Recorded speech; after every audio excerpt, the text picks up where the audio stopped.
We also have with us Himanshu Bhatt, senior journalist, joining us on the telecast.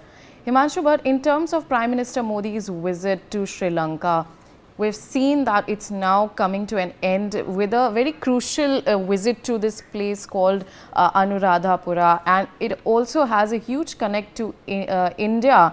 And now we're seeing that a railway line with a collaboration of IRCON and the Sri Lankan government is taking place. It's set to be launched. How do you think that this visit is crucial in terms of that?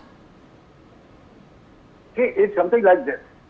Let me put it in a holistic perspective of India's policy of neighborhood first.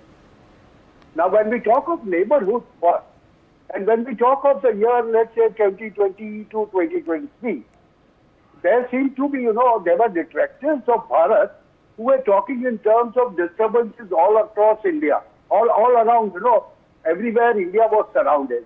On one side, we had this Maldives problem and Mauritius problem. On the other side, we had Sri Lankan problem, we had Bangladesh problem, and we had, we were certainly surrounded.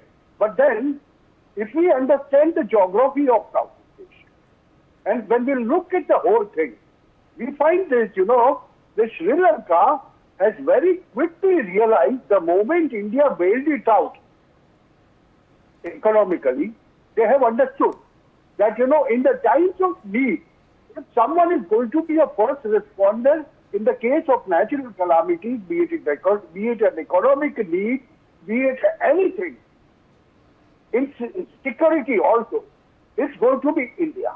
And if you look at that, and after that, if you see the tide turning, initially Mauritius came down, and then now Sri Lanka is coming up. Sri Lanka has turned, because right now the Sri Lankan government is a left-leaning government. And still they understand the importance of the geography which you cannot change. And for a small nation of 400 billion, when you are surrounded or when you are near to a 4.3 trillion economy, you need to be piggybacking on land to make your economy prosper. And that is what Sri Lanka seems to have understood. If you look at all this, happening of last 2-3 days, which the, comprehensive agreements and comprehensive MOUs in the field of energy, in the field of digital infrastructure, in the field of security.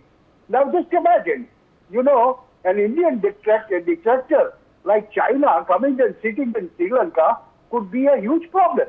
But with this, when we are having, first responders' responsibility in this region, and the smaller countries relying on India, when you have this whole scenario, it makes things very difficult for the other nations to get it. It's something like, this part of the world where India is the boss. And that seems to have been accepted by the smaller nations.